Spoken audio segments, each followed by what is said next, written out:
پیاوێک گەڵێ باشترین پاداش بۆ شەهیدان درێژەدانی ڕێگایانە. بۆیە ئەم ئازیزانە لە ڕێگەی پاراستنی دارستانەکانی وڵات و نیشتمانە گیانیان بەخت کرد. داواکاری ئێمە وەکو ئەنجومەنی سەوزی چیا و داواکاری ئەو ئازیزانە کە هەردەم لە خەم و ناڕەحەتی ئەم دارستانانە ئەوەیە فقط دروسە گشتمان هاوخەمی کۆستێکە و کە بەسەر هەمومانە هاتووە.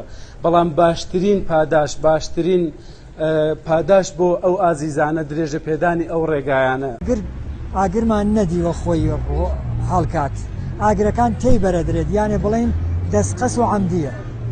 ئیتر ئەمە هەمووی ئەزانێ لە چ ناحیەیە کۆس ئاگرەکان.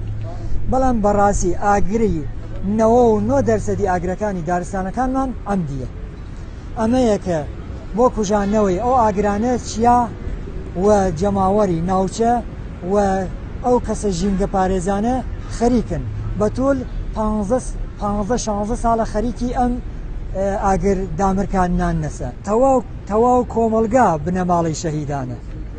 تەواو کۆمەلگا بنەماڵی شەهیدانە. کۆمەلگاکەمان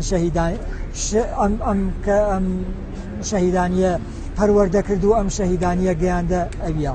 ئەمەیە کە نەک مەریوان، نەک کۆمەلگای کوردەواری، نەک کۆمەلگای کوردستانی خۆر ئاوا و خۆر هەڵات و کوردستانی سەر و کوردستانی خوار و ئەم شەهیدانە هینی گشت مرۆڤەکانی سەر عەرزە.